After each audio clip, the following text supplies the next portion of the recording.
Uma boa noite a todos, é um prazer tê-los conosco para o nosso Café com Pesquisa. O nosso Café com Pesquisa se chama Limites do Planeta e os Objetivos de Desenvolvimento Sustentável. É um ciclo de eventos curtos promovido pelo Grupo de Pesquisa Direito Ambiental Crítico e pelo NEPS, com apoio da área do Conhecimento das Ciências Jurídicas e do Programa de Pós-Graduação em Direito da UFRGS, que visa discutir os temas relacionados aos ODS e à Agenda 2030 da ONU. O nosso objetivo é promover o debate acadêmico de excelência, porém de maneira informal e descontraída. Hoje estamos recebendo o professor Dr. Lucas Carlos Lima, que falará sobre expertise perante tribunais internacionais entre ciência e direito. Então, gostaria de desejar aqui as boas-vindas para o Lucas Carlos Lima, nosso colega, querido amigo, um dos maiores especialistas do Brasil em direito internacional, pela sua técnica, pelo seu rigor científico. Então, Lucas, seja muito bem-vindo ao nosso Café com Pesquisa. Boa noite a todos, sejam todos bem-vindos ao nosso encontro do Café com Pesquisa. Cumprimento em especial o nosso palestrante, o professor Dr. Lucas Carlos Lima. O professor Lucas é professor adjunto de Direito Internacional na Universidade Federal de Minas Gerais, professor do Programa de Pós-Graduação da Faculdade de Direito da UFMG, doutor em Direito Internacional pela Universidade de Macerata, na Itália, com períodos de pesquisa doutorais como na University of Cambridge e no Max Planck Institute for International Procedural Law, Visit and Researcher, Center of Excellence for International Courts, University of Copenhagen. Mestre pelo Programa de Pós-Graduação em Direito da Universidade Federal de Santa Catarina, na área de Direito e Relações Internacionais, coordenador do Grupo de Pesquisa em Cortes e Tribunais Internacionais, é pesquisador associado do Instituto de Direito Internacional dell'Università degli Studi di Macerata e pesquisador colaborador do Ius Gentium, Grupo de Pesquisa em Direito Internacional, da Universidade Federal de Santa Catarina. Membro da Società Italiana di Direito Internazionale e do Grupo de Interesse Diritto del Contenzioso Internazionale. Diretora adjunto da Revista da Faculdade de Direito da Universidade Federal de Minas Gerais. Passo agora a palavra ao coordenador do Programa de Pós-Graduação, Mestrado e Doutorado em Direito, professor Dr. Jefferson Dites Marim.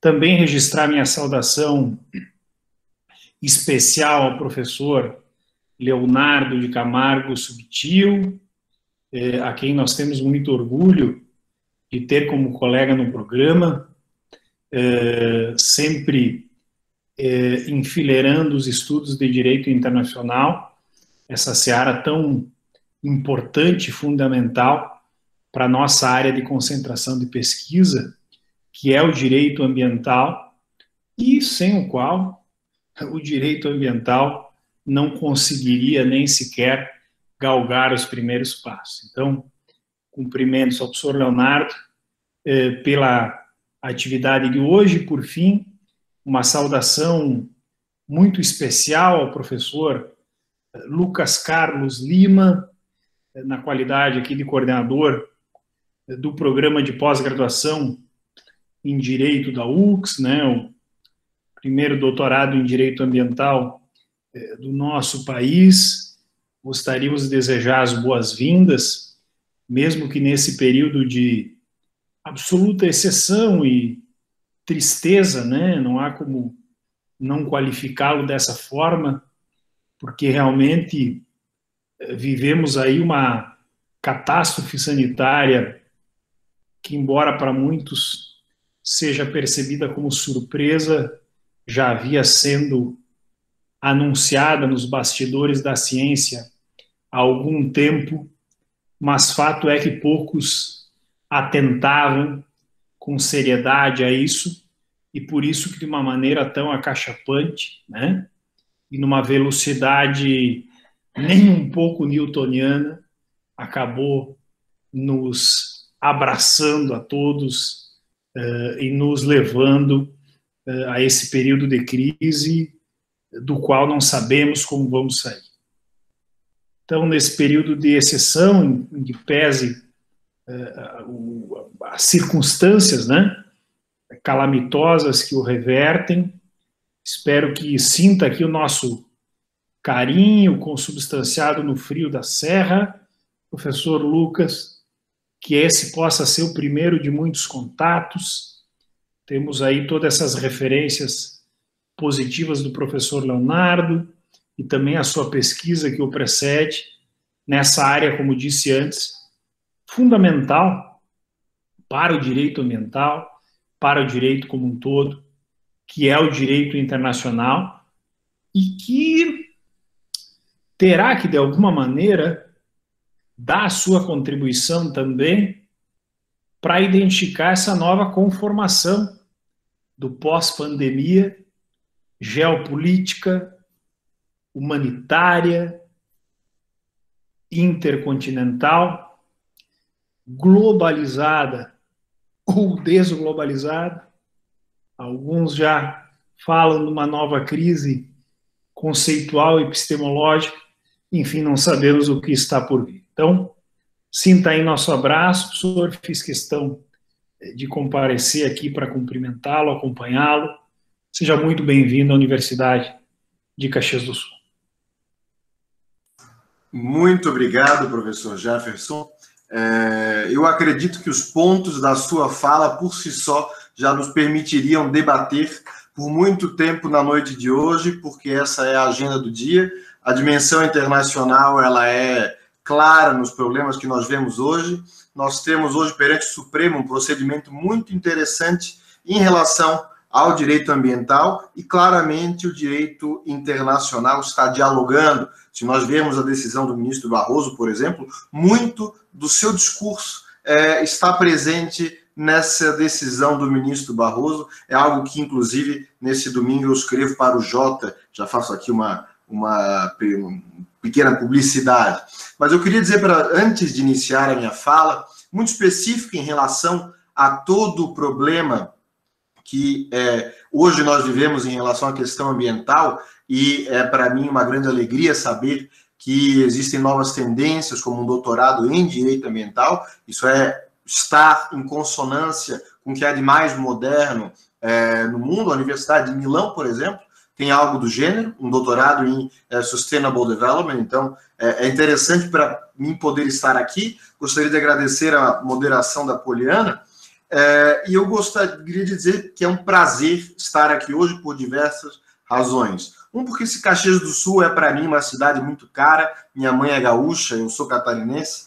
Então, diversas vezes passei a Caxias do Sul e tenho uma particular carinho pela cidade. Depois, a Poliana foi muito gentil ao ler o meu currículo, mas eu acho que todas essas coisas que ela disse, eu acho que eu mais me orgulho é a amizade do professor Leonardo Subtil. Eu e o professor Leonardo Subtil nos conhecemos há 5 anos, se não me engano, em Genebra, e desde então mantemos um rico diálogo. Ele já esteve em Minas Gerais, falou no importante congresso internacional, e sempre que eu preciso de indicações sobre o direito do mar e direito ambiental, eu recorro sem nenhum tipo de timidez ao professor Subtil diante do conhecimento dele. Então, por isso, professor Jefferson, eu gostaria de mais uma vez agradecer a acolhida e dizer, obviamente, que a UFMG está também muito interessada, está de braços abertos para estabelecer um diálogo nessa importante questão, que é a questão ambiental. Inegável, e a pandemia está nos ensinando a viver num mundo em que problemas ambientais maiores estão por vir. Eu acho que o ministro Recupero disse recentemente que a pandemia é uma questão de 1, 2 anos. Os desafios climáticos são ligeiramente maiores e esses nos aguardam impreterivelmente.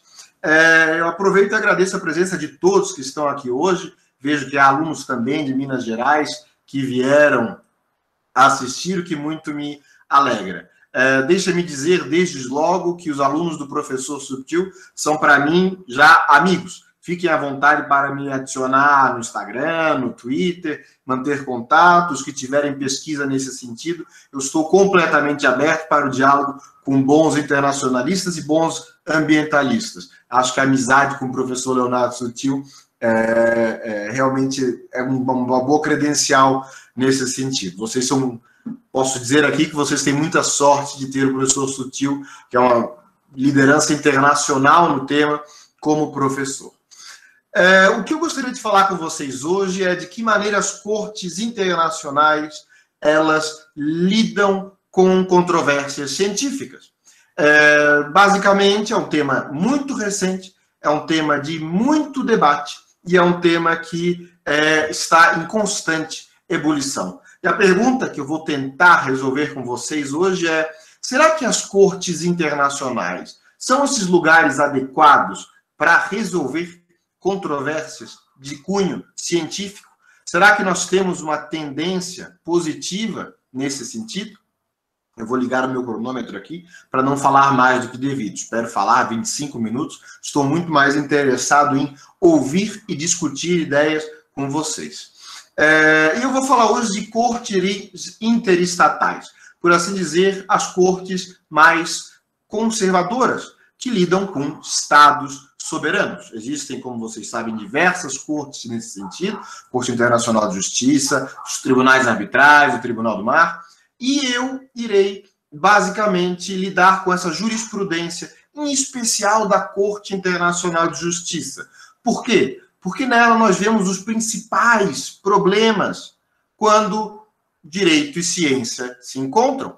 É ali que nós vemos os dilemas dos juízes, os dilemas da parte e, obviamente, dilemas ambientais. Existem diversas maneiras de uma corte enfrentar uma controvérsia científica. Uma delas, por exemplo, é adotando um critério precaucional. O critério precaucional diz: a dúvida, nós iremos nos inclinar em direção ao meio ambiente. Contudo, o princípio da precaução no direito internacional, ele age de uma maneira muito, digamos, tímida. E o professor Sutil poderá falar a vocês da rica jurisprudência do Tribunal do Mar nesse sentido. Essa é uma primeira maneira. As cortes dizem: há um problema, seremos pró-meio ambiente.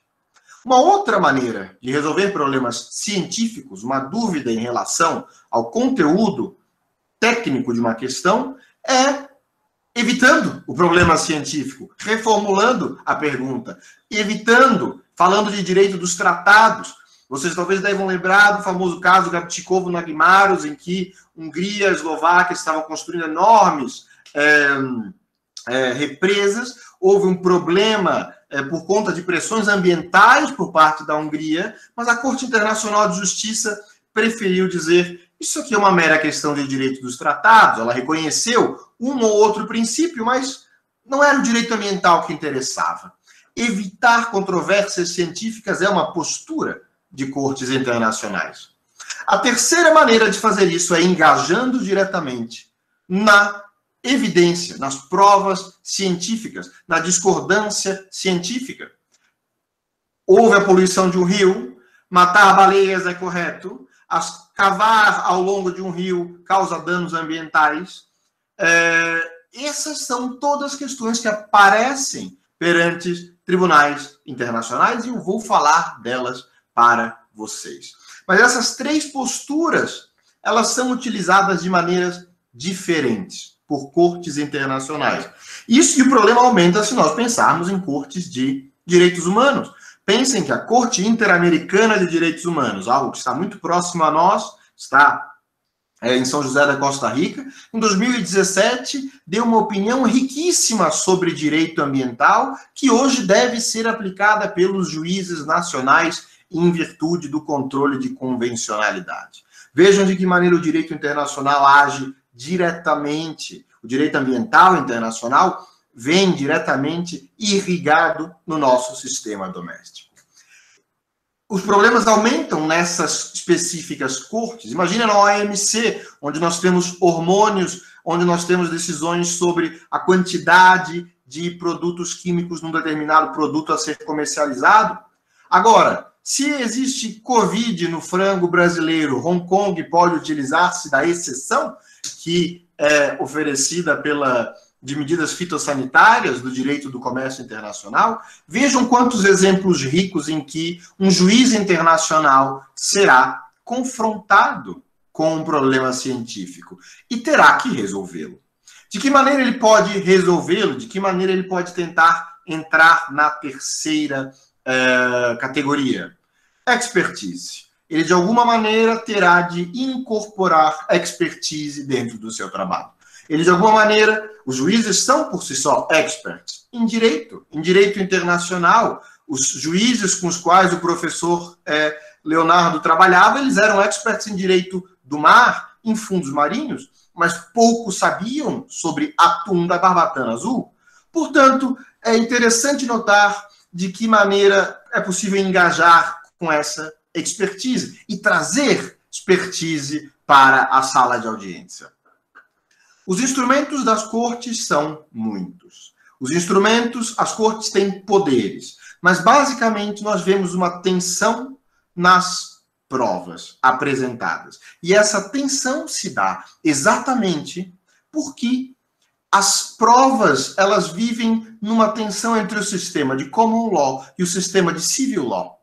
Os juízes ingleses, americanos, estão acostumados com a ideia de burden of proof. Você quer alegar algo? A prova é sua. Os juízes continentais dizem, não, a corte tem que descobrir qual é a verdade científica para apresentar o direito. E nesse sentido, as cortes tendem mais para um método anglo-saxão. Os procedimentos das cortes internacionais são sim uma mistura entre os dois, mas nesse ponto de vista, quando nós falamos de prova e meio ambiente, a tendência se inclina ao modo anglo-saxão.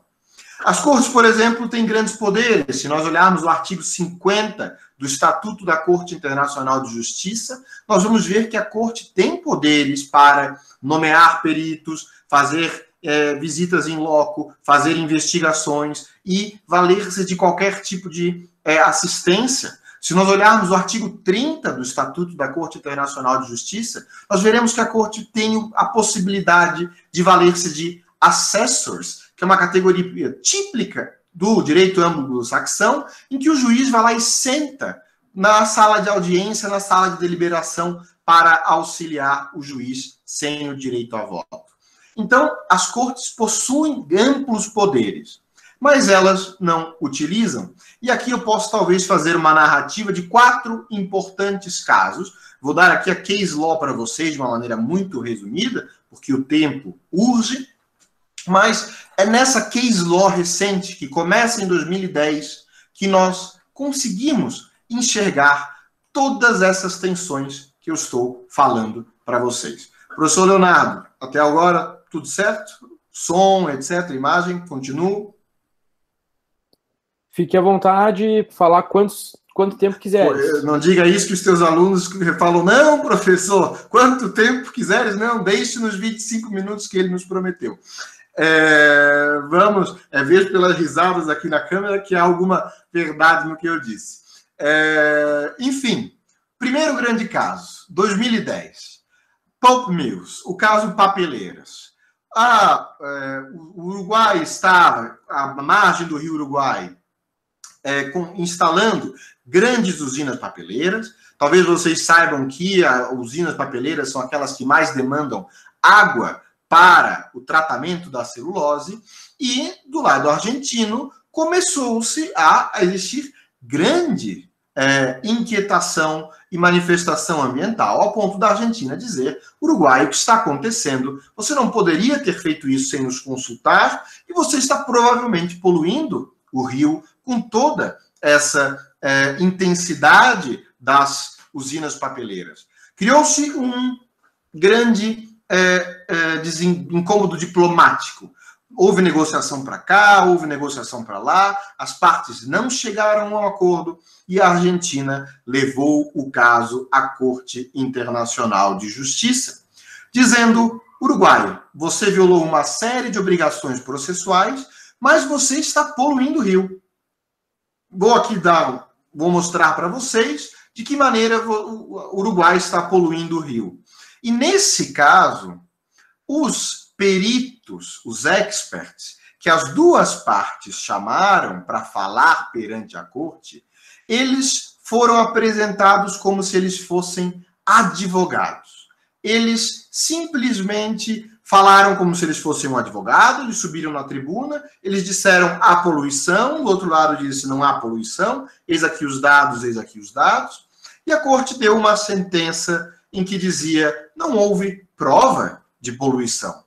A corte adotou o sistema do common law, a corte disse onus probandi incumbit actori, deveria ser a Argentina provar que um dano está ocorrendo, a Argentina não conseguiu provar, e mais, vocês não apresentaram os peritos de vocês de maneira que a gente pudesse testar. A prova que vocês deram era uma prova de um advogado falando, portanto, era uma prova que valia um pouco menos. A corte, então, se pronuncia dizendo eu tenho interesse em ouvir um determinado tipo de prova. Eu quero testar.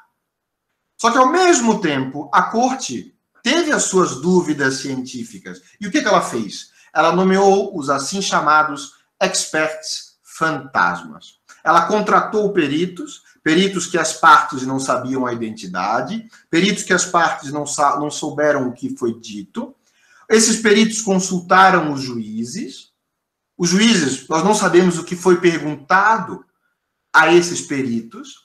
E a corte também errou ao utilizar uma técnica pouco convincente processualmente. O uso de peritos experts criou uma comoção na doutrina. E, ao mesmo tempo, a corte se dividiu. Existe uma opinião belíssima que o professor Leonardo conhece bem, inclusive falamos dela hoje à tarde, vejam que pessoas tristes são internacionalistas, nós debatemos votos dissidentes de juízes, acontece também dentro do direito interno, não é nenhuma novidade. Vejo que muitos dos meus colegas aqui da UFMG discutem muito os votos de Marco Aurélio. Parece que hoje também houve um voto dissidente dele. E, basicamente, nesse voto do juiz alemão e do juiz jordaniano, o juiz Zima e Alcazone, eles disseram a corte errou no seu método de fact assessment, em avaliação de provas. A corte deveria ter utilizado o artigo 50, deveria ter nomeado os seus próprios juízes, a corte foi omissa e a corte utilizou esse método pouco eficaz. Outros juízes criticaram a corte. O juiz Yusuf Somali, ele disse a corte deveria ter feito diferente. O juiz Cansado Trindade, o juiz brasileiro, ele disse também a corte deveria ter feito diferente. Mas se nós formos lá olhar o voto dos juízes ingleses e australianos, eles dizem, não, está correto. Nós seguimos, basicamente, as regras processuais. E eles disseram, o princípio da precaução ainda não gera a inversão do ônus da prova no direito internacional. Se isso acontece em alguns sistemas domésticos, a regra ainda não está estabelecida no direito internacional. Vejam que interessante a lógica dos juízes anglo-saxões. A Argentina falhou, ela apresentou mal as provas, ela fez um caso ruim. Paciência, não sabemos se houve ou não poluição no Rio Uruguai naquele caso. A corte, no fim das contas, condenou a Argentina por violar as obrigações processuais em relação ao Uruguai, não avisar, não notificar, etc. Mas a corte não disse, condenou o Uruguai. Uruguai, você está poluindo. A corte não disse isso em 2010. Isso, obviamente, criou uma abertura, criou um debate dentro da academia. Alguns professores, inclusive, um professor com quem o professor Subtil teve aula, Makani Mbeng, escreveram artigos Are Judges Afraid of Science? Os juízes têm medo de ciência? Os juízes não querem engajar na ciência? Eles têm que adotar critérios processuais? E ali nasce um grande debate dentro do direito internacional sobre qual é a metodologia mais adequada para encontrar ou não a verdade científica. E aí existe a pergunta, mas será que é a função de uma corte encontrar a verdade científica? Será que é a função de uma corte proteger o meio ambiente? Ou a função de uma corte é resolver a controvérsia entre as partes da maneira mais convincente possível? Em 2014, a corte teve uma nova oportunidade de falar sobre isso. O caso da caça às baleias. Japão tinha um programa científico, alegadamente científico, em que ele basicamente caçava baleias para estudar o intestino das baleias, os micro-organismos no intestino das baleias. Mas para isso, as baleias eram mortas. E a carne de baleia é uma especiaria muito grande, muito importante dentro do Japão. Então começaram a dizer que existia, veja que os bichinhos de luz começam a aparecer, o que não é necessariamente um problema. E a carne de baleia, alega-se que o Japão está fazendo aquilo por finalidades comerciais. A Austrália processa o Japão na Corte Internacional de Justiça, dizendo isso aí não é para finalidades científicas, e a Corte tem que decidir ou não se a morte de baleias por parte do Japão é ou não científica. As partes apresentam peritos, mas as partes apresentam peritos no modelo anglo-saxão. Eles nomeiam o perito sofre a cross-examination, você tem lá advogados, nós não temos isso no nosso sistema aqui, cross-examination. Eles chamaram advogados testados no common law, advogados ingleses e americanos, para testar e fazer o perito cair em contradições, falar.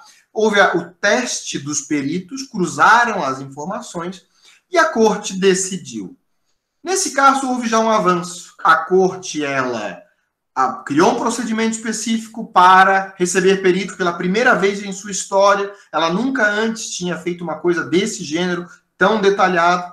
Houve um avanço, mas como é que a corte decidiu? A corte disse qual era a verdade científica? Não.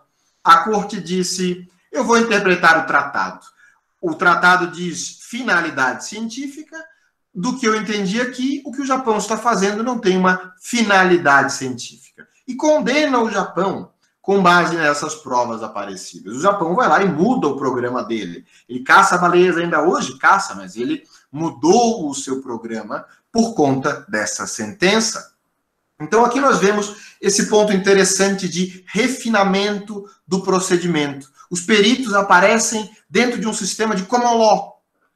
Isso se repete no caso seguinte da corte, no caso entre Nicarágua e Costa Rica, em que a corte, mais uma vez, tem que decidir se as atividades que esses estados causaram no cavar ao redor do Rio San Juan e em construir uma estrada ao redor do Rio San Juan,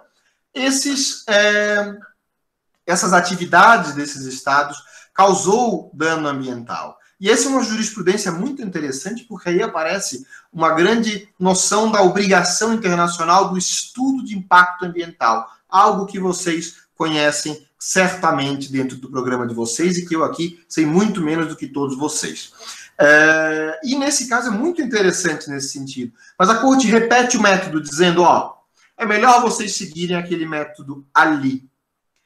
Mas ainda assim há problemas, porque esse método é um método em que a corte não é ativa, a corte não nomeia os seus juízes, ela confia nas provas que as partes colocaram, levanta uma série de problemas o método inquisitório ou o método de cross-examination. E em 2018 nós temos um primeiro grande avanço da corte. Vejam que é uma jurisprudência muito recente, vocês dirão, 2 anos é velho, para o direito internacional 2 anos é recentíssimo, ainda estão analisando essa sentença e o seu significado.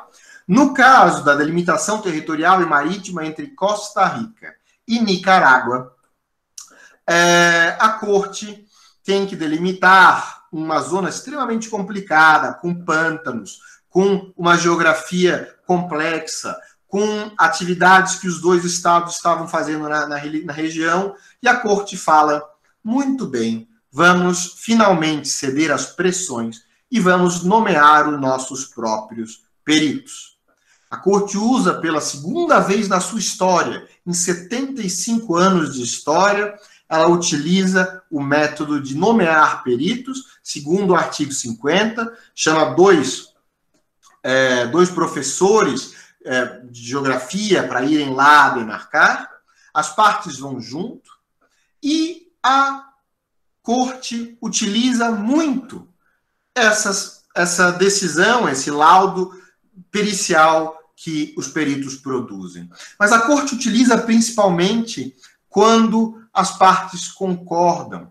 A mesma coisa aconteceu nos outros casos. Quando as partes concordam sobre um fato científico, a corte diz, isso foi reconhecido, isso ele admitiu. A corte está procurando consentimento, a corte procura convergência entre estados. Ela não procura tanto verdade científica.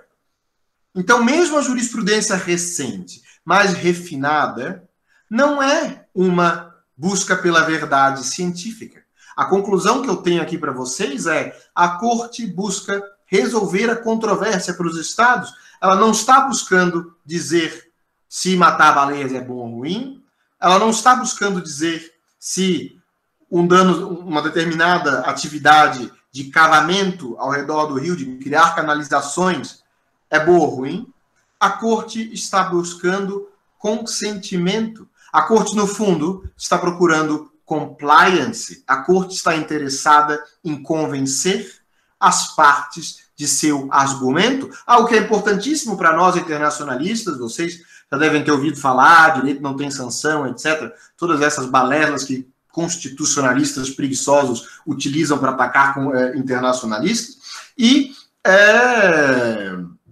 a corte, no fim das contas, tem essa política de vamos valorizar qual é a ciência acordada pelas partes. Nós temos uma prática futura, alguns casos pendentes perante essa corte em relação a isso. O mesmo acontece, talvez, em outros tribunais. Eu não vou entrar tanto aqui falar sobre o Tribunal do Mar na frente do professor Leonardo Sutil. Mas os tribunais arbitrais, por exemplo, eles confiam muito mais nos peritos independentes, em peritos que são nomeados, que vão trabalhar junto aos peritos da parte na hora de achar uma situação técnica. Um caso em que um tribunal arbitral nomeou peritos para verificar um dano ambiental foi o famoso caso do Mar do Sul da China, em que os peritos trabalharam de uma maneira bastante intensa. Mas esse é um caso muito complexo, eu não vou entrar nele aqui, mas ele tem uma dimensão ambiental bastante interessada. O que interessa para nós? Há um refinamento do procedimento. As cortes internacionais estão atentas ao problema. Quais são os interesses envolvidos na controvérsia? Por um lado, nós temos os juízes.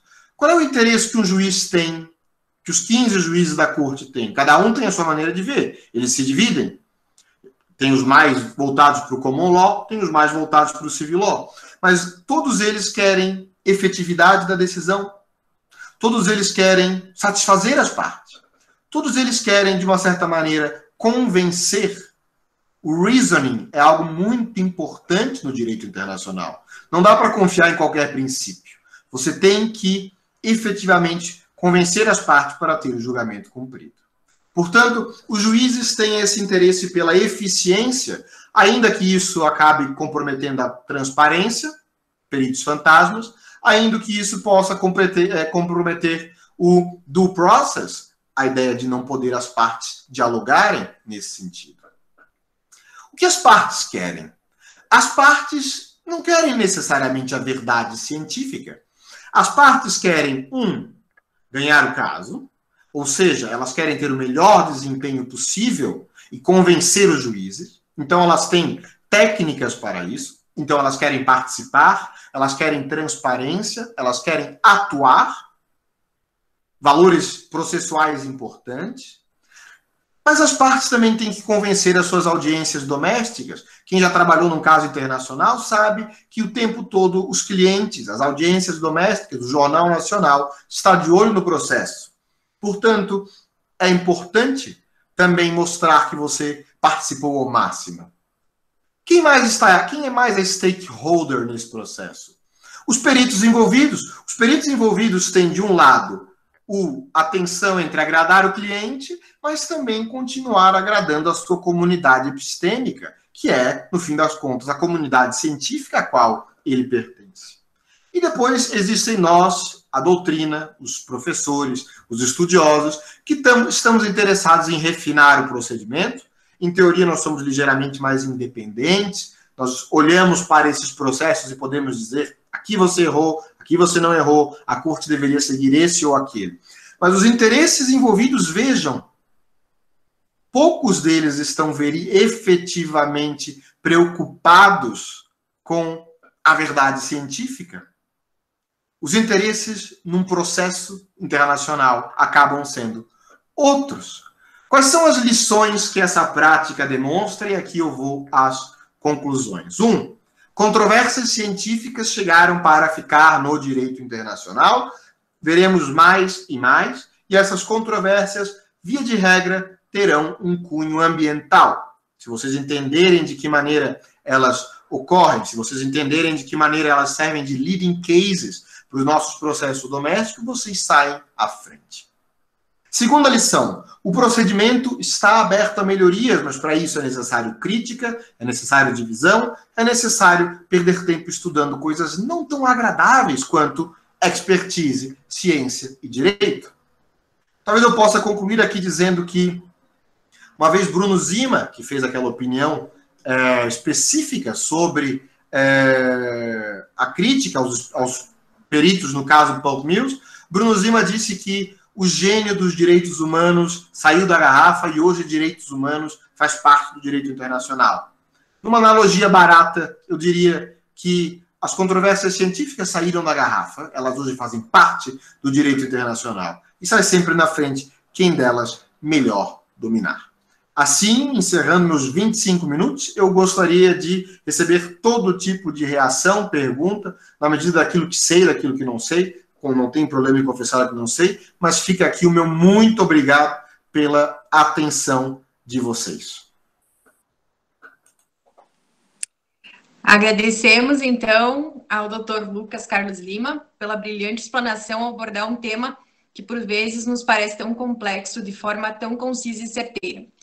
Solicitamos aos ouvintes que, para questionamentos, então, façam a sua inscrição pelo chat, inserindo a pergunta que deseja realizar, ou solicite por escrito que lhe seja disponibilizada a palavra no momento oportuno. Passo de imediato a palavra ao professor doutor Leonardo de Camargo Subtil para início dos debates. Perfeito, muito obrigado, Poliana. Queria agradecer o professor Lucas Carlos Lima por essa brilhante exposição, concisa, técnica, direta, realmente aquilo que dá operabilidade ao direito internacional, aquilo que dá o poder transformador que o direito internacional tem na sociedade internacional e, por conseguinte, nos nossos estados. Então, Lucas, fiquei realmente muito contente com a tua fala, tocaste pontos que eu tenho certeza que são muito interessantes para os nossos alunos do programa de pós-graduação em Direito, tanto no mestrado como no doutorado em Direito Ambiental, e também para todo o público que aqui nos presenciou. Eu tenho algumas, conhecendo a tua real atitude científica, eu tenho algumas provocações, naturalmente, e também tenho algumas críticas, não a tua fala em específico, mas algumas posturas que eu tenho observado. Antes de iniciar esses meus apontamentos, até porque fiquei muito instigado aqui com a palestra, eu queria te dizer que o teu texto que foi publicado na Revista Brasileira de Direito Internacional sobre a questão dos peritos é um texto utilizado como referência obrigatória no nosso mestrado em Direito Ambiental. Então, muitos alunos aqui já apresentaram seminários sobre o teu texto. Coitados. Fico muito contente, muito me honra ter colocado, mas sinto pena daqueles que tiveram que apresentar o meu texto. Por sinal, gerou muitas discussões realmente bem interessantes. Mas, bom, eu tenho alguns comentários, de repente, e algumas questões também. A primeira diz respeito a esse problema que a corte enfrenta do cross-examination. E aí tu tocaste num ponto essencial, quando estava no ITLUS, eu certa vez conversei com o judge Jean-Pierre Cotte, e ele me mencionou, para procedimentos de cross-examination, nunca utilizem advogados de civil law. Sempre busquem os advogados de common law. Então, isso já me chamou a atenção de cara, né? E depois eu tive a oportunidade de presenciar isso no tribunal, num caso do ITLUS, que foi desastroso, assim, de cross-examination. O segundo apontamento que eu aí queria desenvolver um pouco mais o argumento contigo, aproveitando que temos bastante tempo para fazer o debate, eu queria fazer uma relação ali no caso das baleias, da pesca da baleia, que é justamente a interpretação do artigo 8º, parágrafo 1º da Convenção da Pesca da Baleia, de 1946, e a Corte Internacional de Justiça foi instigada, então, a interpretar parte daquele dispositivo que dizia o seguinte: matar, capturar e tratar baleias com propósito de pesquisas científicas. E aí tu conheces bem o caso, sabes que a Corte fez uma ginástica hermenêutica para tentar interpretar essa expressão e depois foi duramente criticada. Inclusive, em um seminário que participamos conjuntamente em Genebra, a Corte, em algum momento, a Corte foi chamada de arrogante, uma certa postura arrogante, se tu lembras bem. Então, eu queria te perguntar o seguinte: embora a Corte não tenha dito o que é ou o valor dessa expressão, propósito de pesquisas científicas, a Corte resolveu o conflito entre os Estados. A Corte resolveu a controvérsia entre os Estados. Então eu te pergunto o seguinte: no direito internacional, a indeterminação de algumas categorias, ela não é importante para o fim último, que é a resolução das controvérsias? Então nós, juristas, esperamos respostas prontas, delimitadas, mas ao mesmo tempo não sabemos lidar com uma indeterminação que poderia contribuir na resolução das controvérsias e, por conseguinte, no papel primordial da Corte, que é a resolução pacífica dos conflitos, das controvérsias. Então, como tu vê essa relação entre indeterminação conceitual, que, a meu ver, é necessária, e a resolução dos conflitos? Então, essa é a segunda pergunta. Eu vou fazer algumas perguntas e depois eu vou passar a palavra para o Clóvis, também vai fazer o debate aqui contigo. O terceiro ponto, Lucas, que eu queria te perguntar e gerar o debate contigo é o seguinte: muitos dos casos, e nós conhecemos, quase a grande esmagadora maioria, grandes debates são travados a partir dos aspectos de refutação da jurisdição das cortes e tribunais. E em alguns casos, como tu mencionaste, o atum da nadadeira azul no Tribunal do Mar, mas também casos na Corte Internacional, como o caso da Whaling in the Antarctic, o caso das baleias, se utiliza o argumento que aquelas controvérsias são científicas e não jurídicas, e, portanto, afastariam a jurisdição da Corte e do Tribunal. Como que tu vê esse jogo de palavras e de sentidos para afastar a jurisdição de cortes e tribunais internacionais? Tá? E um último ponto, prometo, é o seguinte: a Corte Internacional de Justiça recentemente, ela, a meu ver, ela superou um obstáculo bem frequente nas suas análises, que é o debate entre a Corte somente deve dizer o direito ou ela deve também ir além disso, como, por exemplo, quantificar o dano ambiental. Quando tive uma daquelas conversas com o professor Cansado Trindade, ele mencionou que havia uma divergência clara entre juízes na Corte mais conservadores que diziam o seguinte: esse é o meu papel, dizer se houve ou não uma violação de uma obrigação internacional. O que os estados vão fazer com isso é problema deles. E há juízes mais transformadores, progressistas, que visam não. Além de dizer o direito, nós precisamos dizer o que os estados devem fazer com essa declaração. Então, queria te perguntar e fazer essas pequenas provocações. Espero que o debate seja frutífero. Excelentes provocações. E a pergunta que o professor Leonardo me faz é: você está do lado dos progressistas ou dos conservadores? Vamos ver se eu consigo utilizar da indeterminação para conseguir resolver essas questões. Antes de mais nada, eu queria saudar o professor Clóvis da Silveira, que acompanhou atentamente a palestra, e eu vou ter muito prazer em ouvir seus comentários também, assim como dos alunos. Vejam que alguns alunos estão perguntando, por exemplo, pedem que eu me manifeste sobre o caso da Corte Permanente de Arbitragem sobre a Chevron. Eu não vou, assim, rapidamente entrar, assim de graça, dar parecer tão fácil, sobre temas polemicíssimos, mas a pergunta é muito boa. Deixa eu tentar responder primeiro ao professor Leonardo Sutil. Suas perguntas são instigantíssimas e, obviamente, nós poderíamos perder muito tempo debatendo elas. Isso, na verdade, essencialmente, a pergunta de fundo, em todas as suas perguntas, é: qual é a função da jurisdição internacional?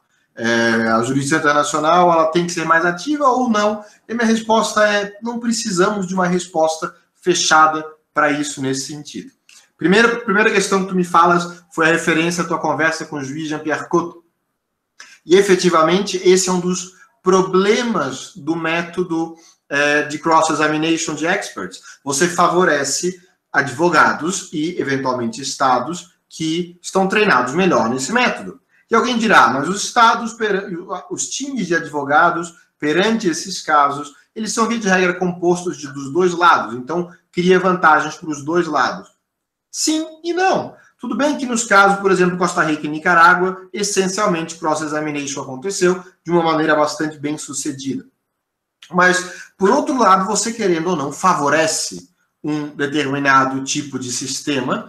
E eu não sei, eu particularmente acho que é interessante, desde que a corte tenha um elemento a mais para poder avaliar aquilo. Senão fica somente, não digo um show, mas fica um duelo de espadas que a corte não tem nem os critérios para poder entender quais são as posições daquela cross-examination. O advogado gaguejou, ele falou contra. E, eventualmente, os juízes não são treinados nesse método. Imagine na hora da deliberação, nós temos o juiz inglês, não temos mais o juiz inglês, mas tem a juíza americana, que conhece melhor e leva a cor. Tanto que no caso que tu mencionas, Léo, a juíza americana, ela é dissidente, porque na cabeça dela não era aquilo que a corte deveria estar fazendo. Então, essa questão processual que eu lancei no início, eu acho que tu evidenciasse bem com essa frase do Jean-Pierre Cotto, que existe no contencioso internacional. Indeterminação. O senhor, como leitor de Koskinen, gosta de colocar esses problemas teóricos, críticos. O professor Leonardo é o crítico peronomútil, ele é o positivista peronomútil. Ele diz que é técnico, ele diz que é direito do mar, black letter lawyer, mas ele gosta de um debate teórico sobre a indeterminação. Muito bem, a indeterminação. Será que nós não sabemos lidar? Eu, naquele caso do Whaling, por mais que tenha sido criticado e chamado de arrogante, nós sabemos por quem, eu acho que a corte fez bem. Eu acho que a saída da corte é uma saída defensável. Ela não precisava ir além daquilo. Ela condenou, ela conseguiu fazer, ela interpretou de uma maneira inteligente e muito bem argumentada, incorporando a ideia de standard of review, não? Qual é o critério necessário para fazer a revisão de algo. Então, eu acho que a indeterminação ela é resolvível pelos juristas, no fim das contas. E ela resolveu procedimentalmente. Nós estabelecemos um método para lidar com indeterminações. Aqueles 15 velhinhos e velhinhas vão responder para a gente qual é a maneira pela qual nós temos que interpretar for the purpose of scientific research, como diz o artigo 8º da Convenção Baleeira. E, no fim das contas, eu acho que é uma sentença que teve um razoável sucesso. Nós, via de regra, medimos o quanto uma sentença é impactante ou não na maneira como ela é recebida. Eu acho que a Corte não foi tão criticada pelas escolhas que fez nesse caso em específico, porque, no fim das contas, ela deu para os ambientalistas a manchete que queria, Japão condenado, ela deu para os internacionalistas um reasoning muito bem feito, e ela tomou algumas posições importantes em relação à interpretação de tratados. Tinha a posição do juiz Oda é o teu amigo, o Owada, que dizia que aquilo ali era uma nova método interpretativo, mas a Corte, me parece que quem redigiu aquela sentença fez muito bem. Então, se for pensar nesse momento, eu estou do lado dos juízes conservadores. Agora, refutar a jurisdição internacional dizendo isso é uma controvérsia científica, não é para a Corte falar, eu não vi nenhum caso até hoje em que a Corte não lidou de uma maneira circunstancialmente satisfatória.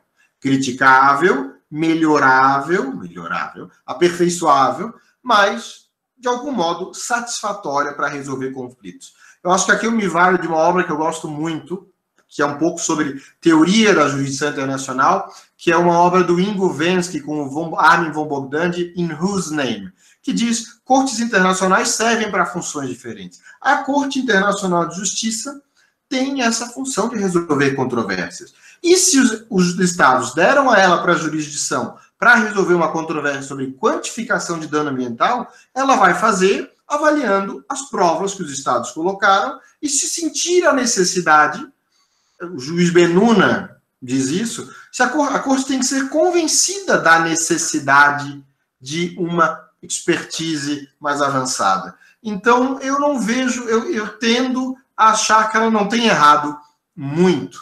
A minha fala, de uma maneira geral, parece que eu sou muito crítico à Corte. Eu tentei colocá-la numa chave crítica. Mas a Corte, ela tem lidado dentro da medida. E depois, esse caso específico em que ela nomeia peritos pela primeira vez, ela gastou, se eu não me engano, 120 mil euros, uma coisa do gênero, que para o budget dela é muito. Ela tem um budget de 3 anos, ela não tem todo esse budget para ficar nomeando peritos para os casos. Então, de certa forma, o método anglo-saxão é também uma maneira de tirar o preço da Corte Internacional de Justiça, né, que não tem todo esse dinheiro, e esse foi um dos assuntos que o presidente, quando foi na Assembleia, ele foi lá e falou: olha, nós gastamos mais dinheiro, por favor, aumente o nosso budget. O último ponto, será que a Corte ela está indo além do direito e está quantificando o dano ambiental? A Corte faz aquilo que os clientes dela pedem. Se os clientes pedirem, ela vai fazer. Se os clientes disserem: aqui nós temos um caso de genocídio que você tem jurisdição, como é o caso hoje com Mianmar e Gâmbia, a Corte diz: provisional measures, parem de fazer o que vocês estão fazendo, porque eu tenho jurisdição, erga omnis parte. Eu vejo avanços por parte da Corte. Avanços que talvez nós, no nosso modelo caótico, como nós estamos vendo o caos chegando muito mais rápido, talvez nós estamos muito insatisfeitos. Mas eu sou alguém que tendo a defender a Corte nesse ponto de vista. Ela não tem que ficar nomeando por peritos fantasmas, ela tem que ser clara, ela tem que respeitar a transparência, mas eu acho que ela tem acertado mais do que errado. E nos erros ela muda. E ela mostrou que muda, e eu acho que era esse um dos pontos que eu queria fazer. A Corte muda, né? Eu acho que... Não sei se te respondi, não sei se te convenci, professor Leonardo. Com certeza. E agora, a partir da tua fala, eu lembrei daquele artigo famoso do Georges Abissab, La Métamorphose de la Fonction Juridictionnelle, né, um artigo emblemático dele. A Corte sempre está nessa metamorfose, né, de interpretação e aplicação do direito. Excelente, fiquei plenamente satisfeito, Lucas, obrigado. E eu vou passar a palavra de imediato aqui ao professor Clóvis Malinverni, Lucas, que é o grande mentor, juntamente com o professor Ayrton, do nosso grupo de pesquisa, que se chama Direito Ambiental Crítico. Muito obrigado, professor Leonardo. Cumprimentar o professor Lucas e, né, dar boas-vindas e dizer que Sinta-se muito bem, bem recebido aqui, não só no nosso evento, mas no nosso grupo de pesquisa e no nosso programa, de modo geral, né? Cumprimentar o nosso coordenador, o professor Jefferson, a Poliana, que está mediando, todos os que acompanham o nosso Café com Pesquisa. Bom, eu vi que no chat tem inúmeras perguntas, então eu vou tentar ser super breve para oportunizar a participação de todos, tá? Até porque eu não sou internacionalista, embora eu seja curioso e sempre aprendo com vocês, né? Aprendo bastante com o professor Leonardo e estou também aqui aprendendo bastante. Nós fazemos uma reflexão, assim, sobre a questão pericial, mais pensando no direito interno, e me parece que existe uma crítica que é comum aos dois planos, digamos, mas por razões diferentes, que é essa crítica da revelação da verdade, né, como se a decisão fosse trazer né, uma verdade científica quando ela toca nesses pontos. E então, eu pessoalmente faço bastante essa crítica e muitos colegas e muitos discentes também compartilham, naquele modelo de um perito apenas, onde o perito vai trazer a resposta científica e cabe ao juiz apenas aplicar e fazer o silogismo legal e aplicar uma verdade científica dada, né? Quando envolve incerteza científica e, portanto, o princípio de precaução, é muito complicado você conciliar com essa abordagem pericial tradicional, né? Justamente porque você não tem verdade científica a ser revelada, você tem uma incerteza. Então, é muito mais uma questão, leva muito mais para um raciocínio de gestão de riscos do que para um raciocínio de aplicar a verdade científica, né? E a minha solução, particularmente, né, aquela em que eu acredito mais, e aí pensando no plano do direito interno, é você substituir a ideia do perito nomeado, do perito único que vai responder, né, por procedimentos que permitam trazer o elemento científico como balizador, né, mas que permitam, ao mesmo tempo, digamos assim, considerar as variáveis científicas em jogo, levá-las a sério, né, mas tratar elas como balizas dentro das quais se pode construir uma solução apropriada para o caso concreto, né? Então, eu queria lhe pedir para fazer um comparativo disso que eu estou falando agora com o que acontece nas cortes internacionais. Eu sei que não é muito a postura, por exemplo, do professor Leonardo, imagino que não seja a tua também, mas imaginando que você fosse legislador, né, ou que você fosse criar normas a esse respeito sobre a conduta das cortes, em que direção nós poderíamos avançar no sentido de que diferentes versões do mesmo problema científico, né, diferentes pontos de vista, pudessem ser integrados de maneira legítima nessa decisão, ao mesmo tempo assegurando essa paridade de armas, né, e sem a ideia aquela ideia cientificista da revelação, mas que pudesse compor, né, eu acho que eu tenho uma impressão, queria ver se tu compartilhas, né, de que a common law pode fazer isso de maneira mais fácil do que a nossa tradição da civil law, né, justamente por esse formalismo legalista muito carregado da ideia da revelação, né. Me parece que na common law é muito mais fácil essa ideia de imaginar a construção de uma decisão que satisfaça, né, os interesses envolvidos, que não tenha pretensão de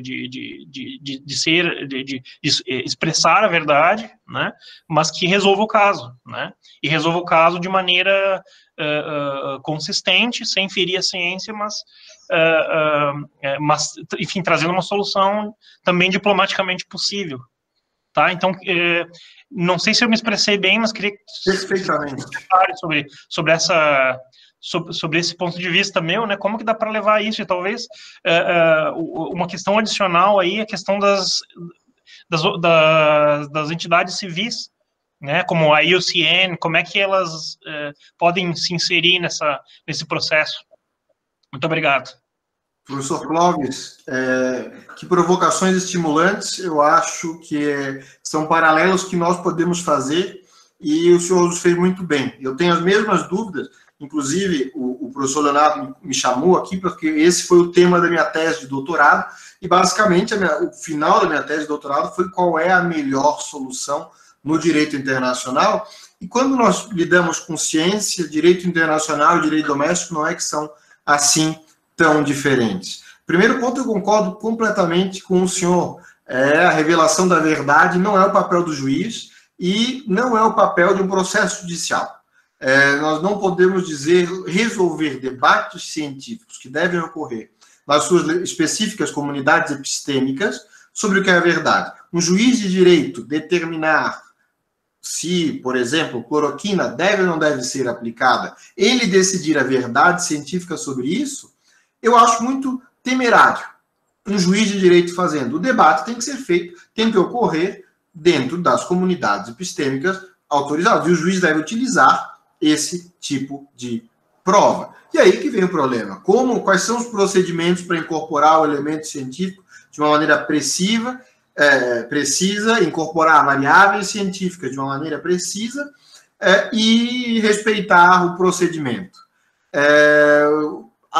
Eu teria a mesma tendência que o senhor teve de olhar para o sistema anglo-saxão e dizer, lá parece que é melhor, porque lá eles desenvolveram técnicas mais rápidas, eles têm um sistema que, com dinheiro nos procedimentos, você tem o chamado, por exemplo, bathtub, você bota todos os peritos um de frente para o outro, fala, conversem, e quem convencer melhor, ganha. Eu não sei, no fim das contas, existe um certo elemento espetacular dentro dos procedimentos de common law, que a flexibilidade do procedimento deles permite, e dá a nós, no sistema que nós entendemos como rígido, porque o conhecemos, assim como muitas vezes eu converso com colegas britânicos, eles falam, ai, que maravilha quando um juiz nomeia um perito que nenhuma das partes conhece. Então tem esse valor. Qual é o meu teste pessoal? Né? Qual é a sugestão? Pelo menos daquilo que eu vi de tribunais internacionais. Os dois procedimentos têm que estar presentes. Isso deixa o negócio mais caro um pouco, talvez, mas a corte tem que ter um perito dela e as partes têm que ter os peritos delas. E aí tem que ter um teste flexível em que as partes coloquem as verdades científicas de cada um do seu lado. Mas a corte tem que entender o que é essas verdades científicas. Então, eu acredito que o nosso sistema tem essa vantagem de ter um assessor científico de confiança do juiz para tentar mediar as partes. E talvez sim, talvez a gente deva se inspirar na arbitragem, né? Nos processos arbitrais existe muito isso com maior flexibilidade. Muitos deles nem vêm à tona por conta das cláusulas de segredo, mas nas arbitragens de investimento internacionais são bons modelos de novas técnicas. Mas, a meu ver, as novas técnicas elas devem tentar preservar essa mistura de flexibilidade do common law com a certeza do civil law, respeitando certos princípios processuais mínimos. Transparência, due process, independência, imparcialidade.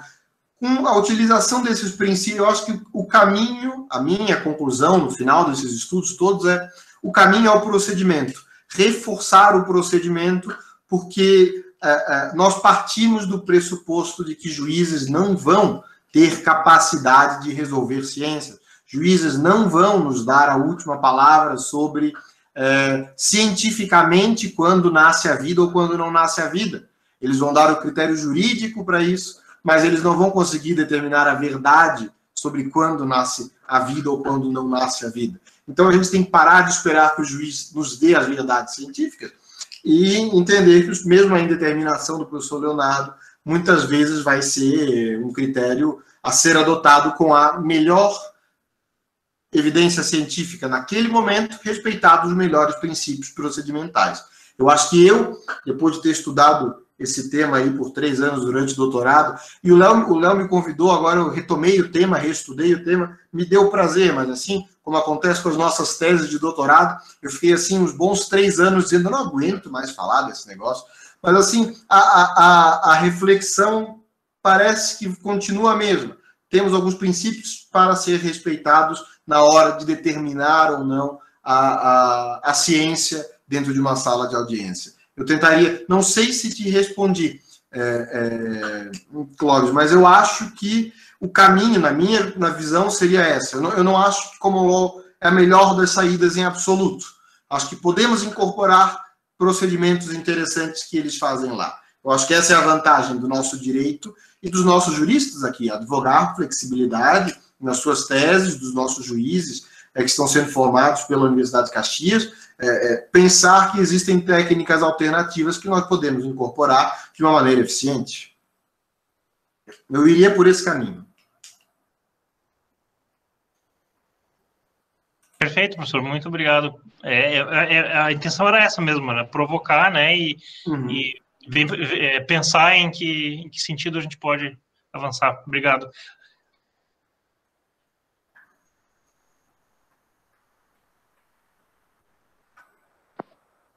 Professor, vou fazer 3 perguntas que vão para o chat. A primeira é do Amael. A solução de avaliação de diligência do IH. Está cortando um pouco, Poliana. Poliana falhou um pouco o áudio.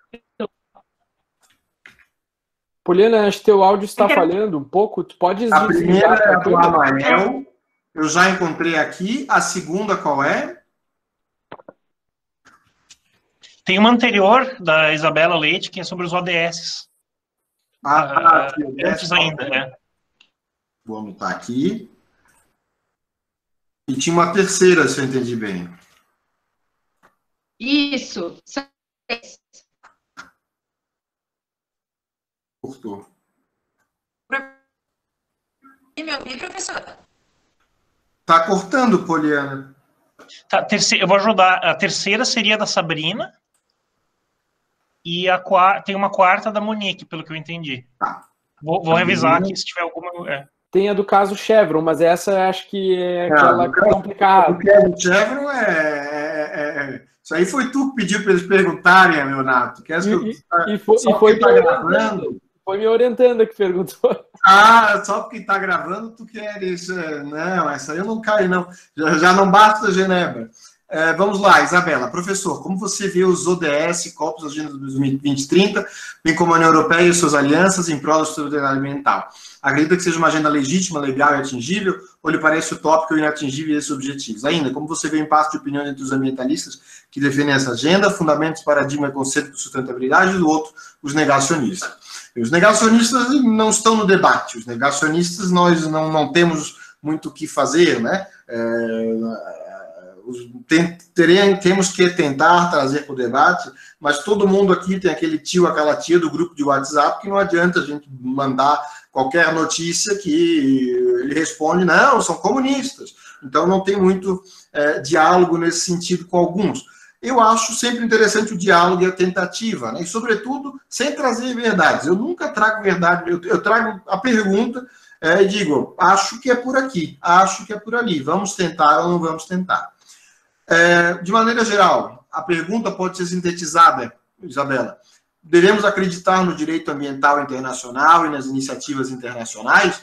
Sim, eu acho que é uma agenda legítima, eu acho que é uma agenda legal e eu acho que é uma agenda atingível cada vez mais. Eu vejo bancos modificando os seus regulamentos em relação a investimentos verdes, eu vejo iniciativas da sociedade civil levando a tribunais melhorias. Se nós compararmos o direito ambiental internacional em 2006, quando eu e o professor Leonardo começamos a estudar, e hoje nós temos uma série de iniciativas novas, todos os casos que eu falei para vocês são casos de 2010 a 2018. Então vejam que a conscientização do problema ambiental é emergente e é o tema do momento. Eu acho que essa é uma tendência. Os objetivos podem parecer abstratos, mas é importante que eles existam, porque eles servem de guias. O direito internacional não está interessado necessariamente em impor normas sempre. Sim, guiar, porque muitos estados, muitas empresas, muitas agências vão seguir essas guias. Então, eu não diria que são utópicos ou intangíveis, são urgentes. Isso eu diria que são questões é uma questão de urgência essa adaptação nossa, como a pandemia está nos mostrando. O Amael, acho que te respondi, espero ter respondido, Isabela, a tua excelente pergunta.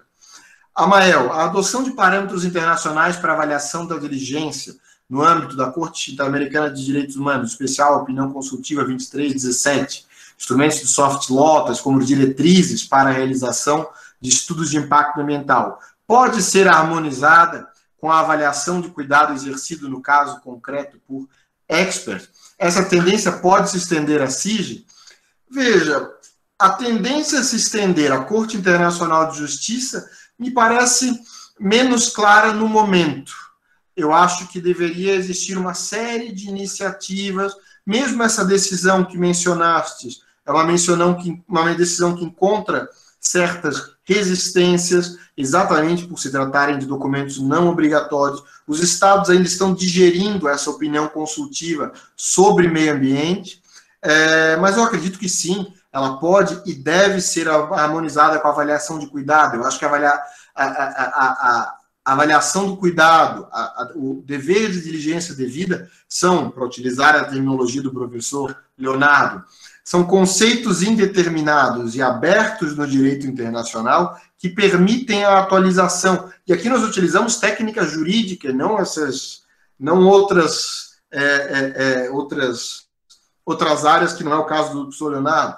Aqui nós utilizamos basicamente interpretação de tratados. Se os tratados são formulados de maneiras a ter termos amplos, nós podemos utilizar a mudança dos tempos e as novas normas. Interpretação sistêmica, 31.3c, interpretação evolutiva, algo que a Corte Internacional de Justiça já diz que pode ocorrer. Então, eu acho que com interpretação jurídica, nós podemos, sim, utilizar essa incorporação dentro da obrigação de diligência devida, com cautela, com parcimônia, de acordo com uma postura que possa gerar eficiência para que os objetivos da Isabela, da pergunta anterior, possam ser efetivamente cumpridos. A questão da Chevron, professor Leonardo, a sua orientanda está querendo uma declaração pública minha que eu não farei. E a última pergunta que eu entendi é: boa noite, professor Lucas, com relação ao caso das papeleiras envolvendo Uruguai e Argentina, podemos dizer que o julgamento acabou sendo econômico, deixando de lado a proteção do meio ambiente, onde a poluição e degradação era, em tese, o principal argumento da Argentina? Lucas, eu vejo erro nessa tua interpretação. Lucas, acho que podemos. Eu só queria complementar essa pergunta que foi feita com uma última pergunta que eu acho que é possível ligar ali, que, então, essa interpretação do caso das papeleiras, né, nesse contexto da pergunta aqui que foi feita, e como tu vê a questão ambiental, se esse caso interferiu em alguma medida no raciocínio do Tribunal Permanente de Revisão do Mercosul. Apenas esse detalhe final. Olha, eu não sei, eu até gostaria de te ouvir nisso. Qual é a tua visão sobre o Tribunal do Mercosul? Porque eu não sei de que maneira o Tribunal de Revisão do Mercosul estava assim tão em conexão. Eu acho que foi um daqueles casos em que houve uma quase litispendência, assim, né, que não houve a litispendência efetivamente, mas eu não sei até que ponto os juízes do Mercosul, porque essa, no fim das contas, é a grande desculpa dos juízes quando eles são enfrentados com o argumento da litispendência. Competências diferentes, lei aplicável diferente, estamos falando de coisas diferentes, ainda que as partes sejam o mesmo objeto, seja o mesmo. Então, eu gostaria de te ouvir nisso, por curiosidade mesmo, não? Aproveito a ocasião para fazer. E, obviamente, aqui respondendo a Sabrina, se eu entendi direito, em relação ao caso das papeleiras. Foi um julgamento econômico?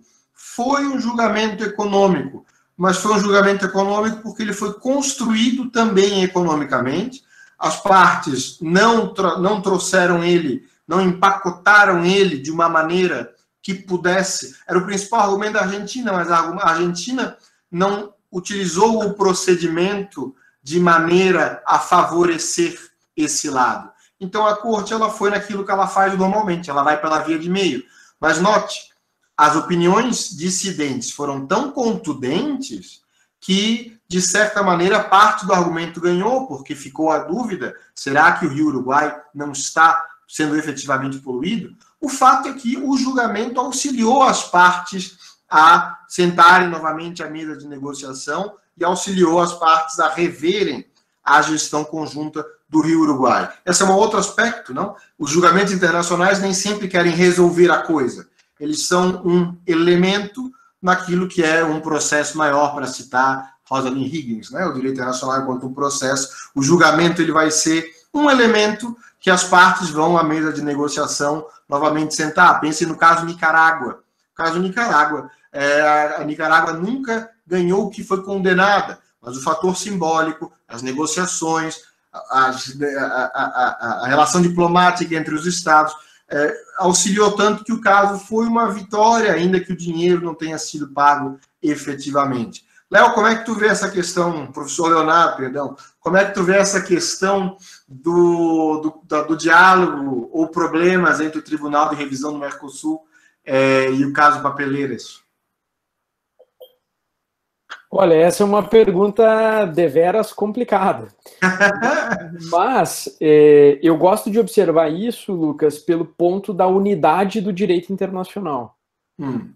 Me preocupa um pouco essa especialização da interpretação de mesmos instrumentos internacionais, porque isso gera um problema eu não vou dizer de fragmentação, eu prefiro olhar sob o ponto de vista da unidade do direito internacional.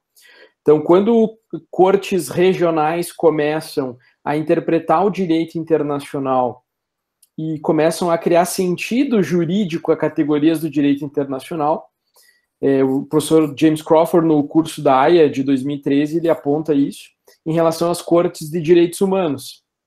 Ele fala em um problema ali de unidade do direito. Então, eu entendo assim que se cada um interpretar devidamente as obrigações, direitos, deveres dos Estados em relação aos seus próprios instrumentos constitutivos e também os instrumentos aos quais os tratados atribuem esse poder de interpretação, eu não vejo problemas relativos a conflitos de jurisdição. Não vejo por esse lado. Vejo muito mais pelo lado de que cada um tem sua competência e lá deve permanecer.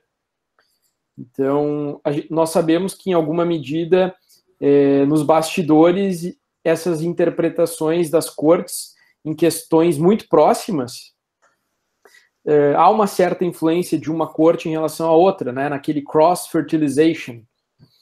Mas te diria assim que, no caso do Mercosul, até quem fez a pergunta também foi a minha orientanda, a Monique. Ela vai fazer um trabalho sobre questões ambientais no Tribunal Permanente de Revisão. Interessante. Então, acho que essa foi a razão da pergunta dela, mas realmente requer uma pesquisa caso a caso. Eu entendo que não dá para generalizar, a não ser no tópico da unidade do direito internacional. E isso é realmente algo que eu penso que pode ser um ponto de partida. O que te parece? Tema muito interessante, Monique. Tema muito interessante. A questão da sustentabilidade Mercosul, agora é o tema do momento.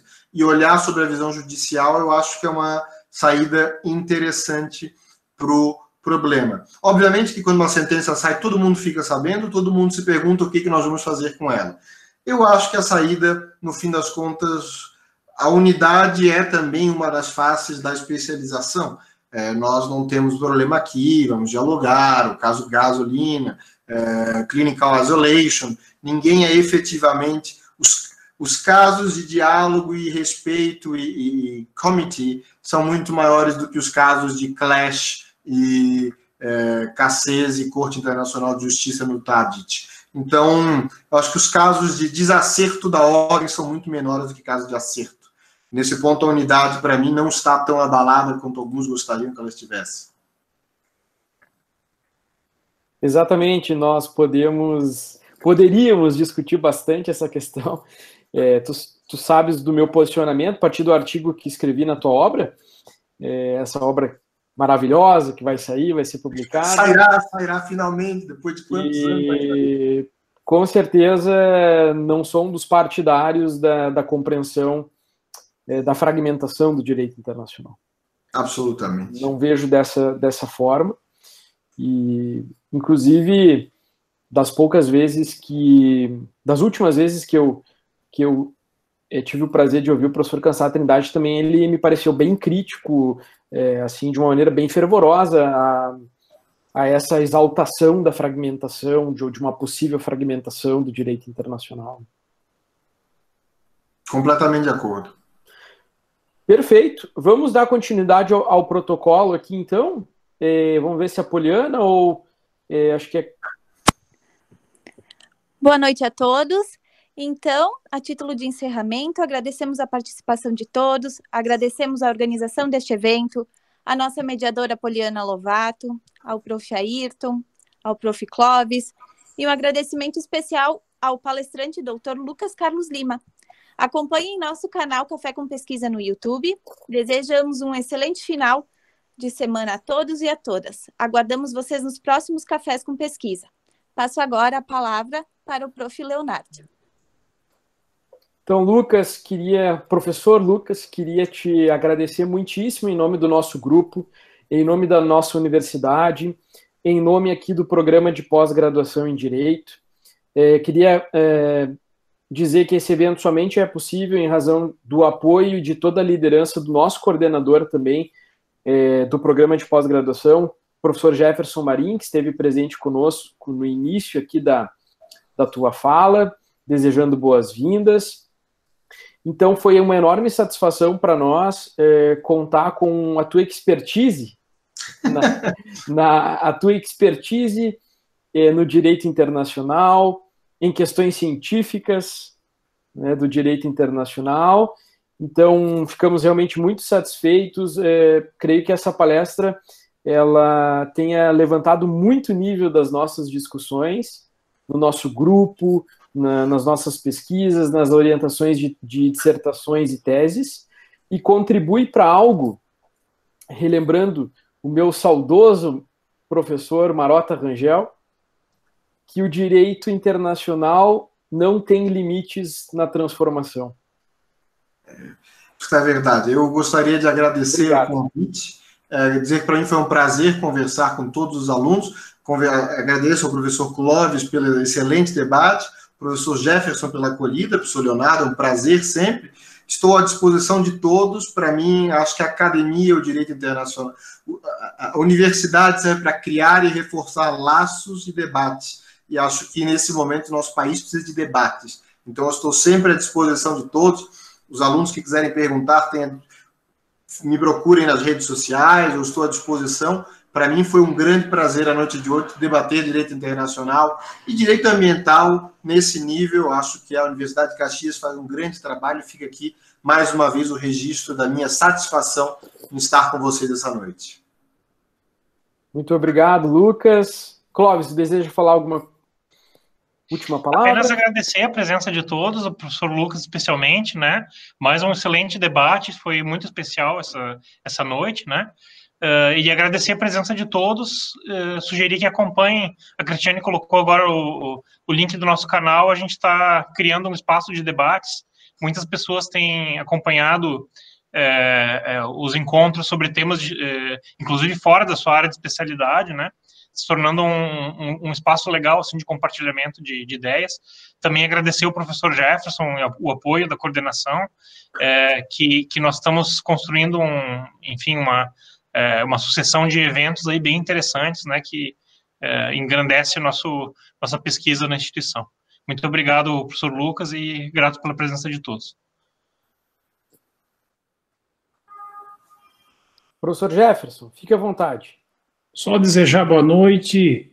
Acompanhei aqui atentamente o debate, fazendo algumas elucubrações internas a respeito dos aspectos processuais que a mim me são muito caros. Me furtei a me pronunciar hoje, mas certamente em outras ocasiões podemos seguir o debate. Abraço, professor Lucas. Privilégio. Será um prazer. Muito obrigado. Então, mais uma vez, Lucas, muito obrigado. Parabéns a todos nós pelo evento, pela participação, e desejar aqui uma boa noite a todos. Até o nosso próximo Café com Pesquisa.